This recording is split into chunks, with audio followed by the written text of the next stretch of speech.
5 seconds. I mean, were you trying to be Gina and Tom at the same time? That's what Combined. it was. You going, Tom, made me think I'm missing 2 voices. I'm missing 2 voices. You know, on this Grati-Tuesday, we are grateful for Gina. We are very. She had a lovely week off, but she's still not back just yet because she's a bit under the weather. Oh. So we'll send all of our love. Lots of love and prayers for Gina. Yeah, lots of love and prayers to Gina. Looking forward to having you back. Yeah. It's Grati-Tuesday. We've had some gratitudes in. Oh. Let's have a look. Let's do them in order. Peter Krause, he's been in touch. Peter Krause, grateful that I can do my challenges for such worthwhile charities. Cancer has claimed so many lives and I just want to do my bit to help. This month, I'm doing a challenge for pancreatic cancer and I need as much support from the public as possible. Together, we can beat cancer. And Maria jumped onto that conversation. She lost her mum to ovarian cancer and brain tumour, so knows how devastating the turmoil cancer causes families and individuals.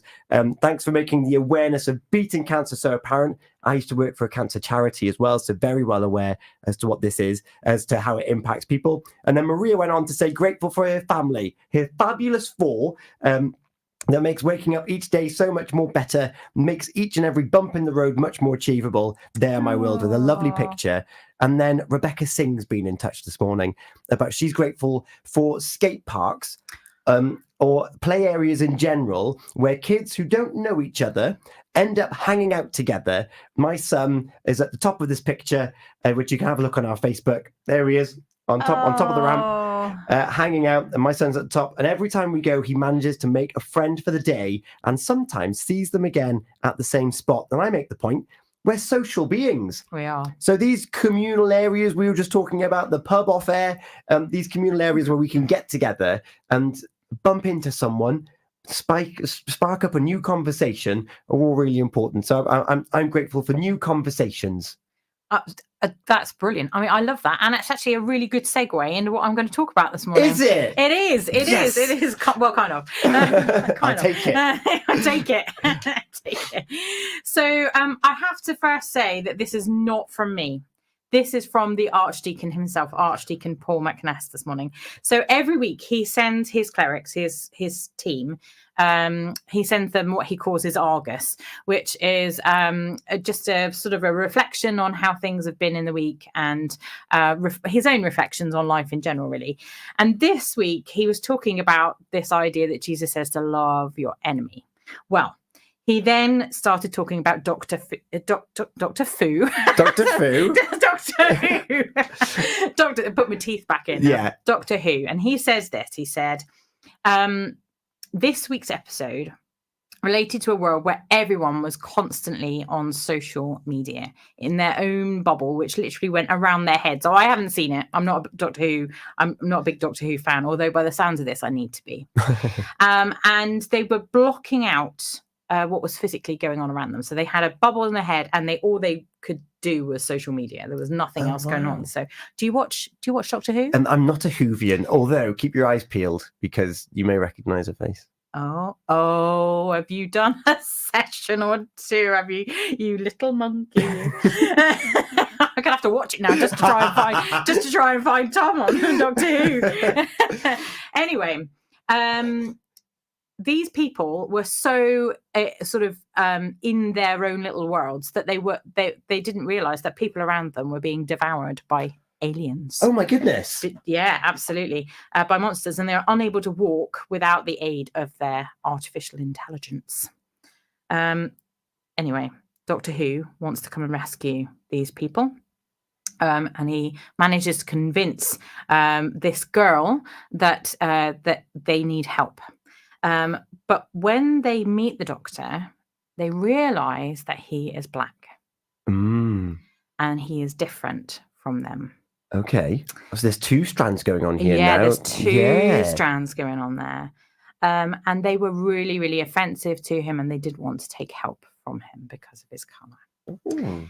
And here, says Archdeacon, we see the true character of the Doctor, who, despite their contempt and their hatred towards him, he says, for not being like them, he's still prepared to take them to safety. He's still prepared to look after them, regardless of who they are and what they think of him. And Jesus was that. I mean, that is personification of Jesus right there. Jesus said to us, love your enemies. And he meant it didn't matter who it was. It didn't matter whether you have any anger or frustration with them. It doesn't matter. So for me personally, this has come at a very crucial time because I won't mention names, I won't mention where, but there's a person in my life who is quite a complicated character. And that person could quite easily, I could fall out with them pretty much every single day. They can be rude, they can be obnoxious, they can be off-putting for other people. But Jesus called us, everybody, to love one another. I was in school yesterday with the children at St. Aidan's, preparing them for confirmation.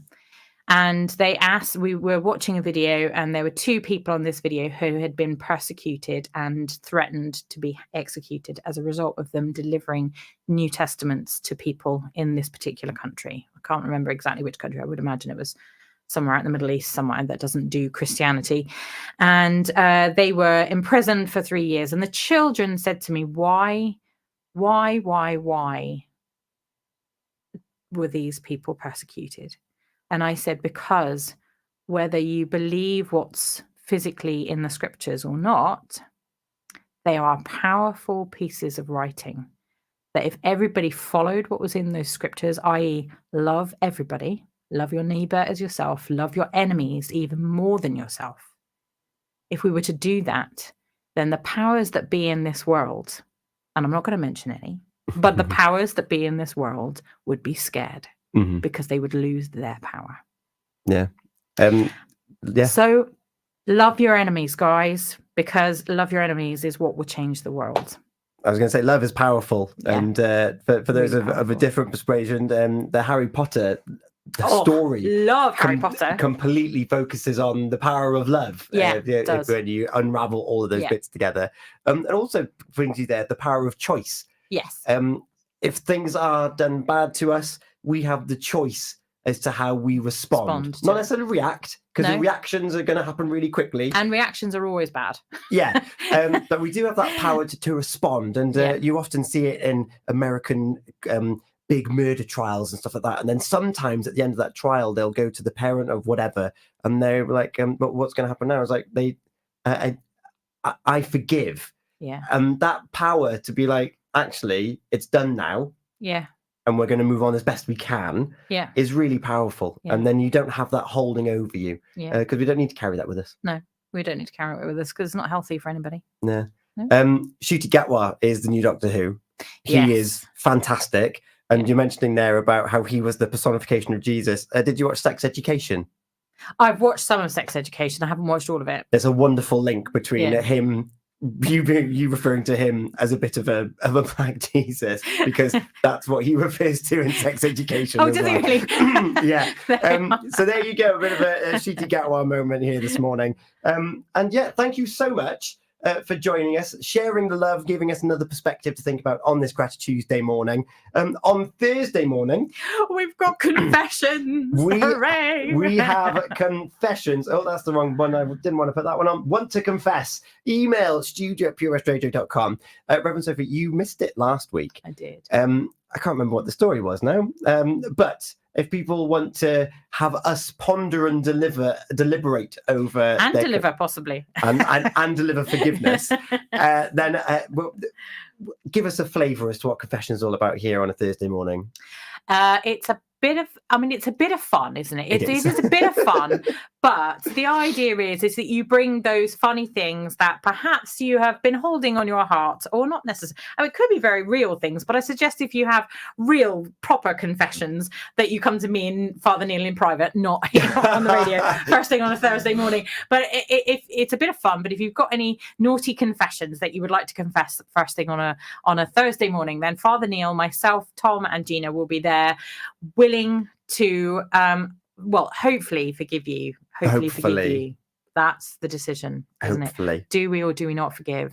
We'll find out on Thursday morning. Which just seems just after what I've just said, just seems a little bit crazy. But I know. we love you all. Yes. We love you all. It's a tongue-in-cheek kind of feature. And, well, this week, a member of the team has got in touch. And that's all I'm allowed to say, is it's a member of the team. And all I'm going to say is, whoever smelt it, dealt it. Tune in on Thursday morning at 8 o'clock to find out more. We've got your handpicked What's On to the Great Wedlock Farm and Deer Park on the way. We've got some Harry Styles and some Amy Winehouse. Oh, I love Amy Winehouse. Looking forward. She is the best. Have you seen her biopic? No. Oh, Back to Black. Oh, I have to watch that. Looking forward to catching up on Thursday morning. Reverend Sophie on the Jim Tom Breakfast Show with Bye, Bonnie Farm. Get your annual pass today for unlimited